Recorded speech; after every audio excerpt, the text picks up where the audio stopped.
Une question que je voulais te poser, Pierre, c'est, j'ai créé l'école de Valrhona il y a 30 ans. Ce n'était pas la première école. Il y en a eu d'autres avant, il y en aura d'autres après.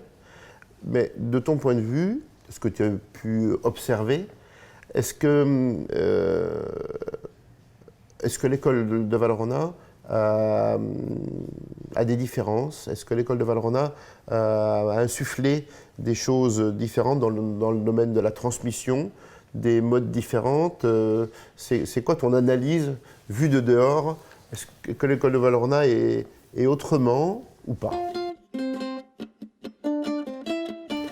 Alors, je pense que l'école de Valrhona a apporté beaucoup à la profession, a apporté beaucoup dans le sens du travail, pas seulement des recettes, bien sûr des recettes, mais aussi une connaissance du goût, le développement d'une connaissance du goût du chocolat, des nuances, pas seulement des pourcentages de cacao, parce que ça on va dire, c'est facile, c'est à portée de main, mais de parler du goût, de parler aussi des textures, de parler des choses qui font du sens et qui contribuent à enrichir la profession.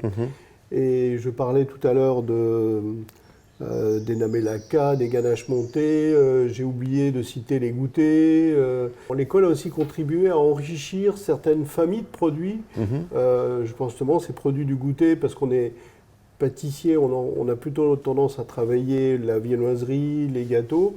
Le goûter était quelque chose qui c'est vraiment un peu plus délaissé. Un peu délaissé.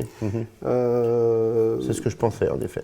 Et puis aussi, l'école a contribué à enrichir aussi le savoir-faire en matière de desserts de restauration. C'est vrai qu'à l'époque, c'était pas très très commun il y a 30 ans. Voilà, donc il y a... J'ai appris ça avec toi aussi. Il y a un apport qui est...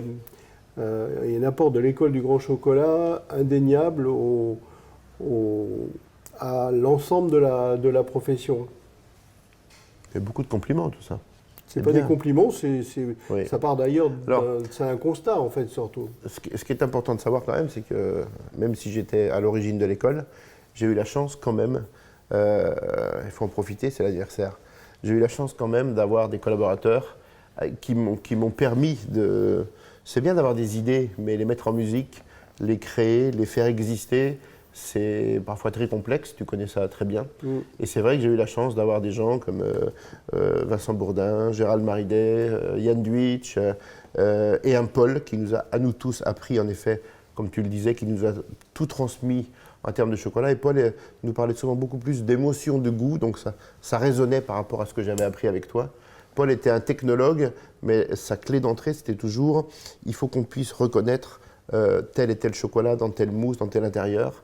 Et c'était rare d'entendre parler à l'époque plutôt de goût que de recettes. Je pense que c'est aussi une des différences de l'école, c'est de parler de recettes, mais que la recette est une conséquence. Ce qu'il y a d'abord, c'est la démarche, et puis bien sûr, cette démarche se traduit par des recettes. Mais c'est pas c'est un peu la casse à outils, quoi, la recette. Et ça, on le trouve, c'est vraiment complètement exacerbé dans les essentiels, parce que c'est le propos, c'est vraiment la caisse à outils. Et puis, à partir de cette caisse à outils, le pâtissier peut choisir d'abord son chocolat, et ensuite, il a une base de recettes. Elle lui convient, c'est bien. Elle ne lui convient pas, il l'a fait évoluer, mais en tout cas, ça permet de partir de quelque chose. Ça, c'était vraiment l'idée de base,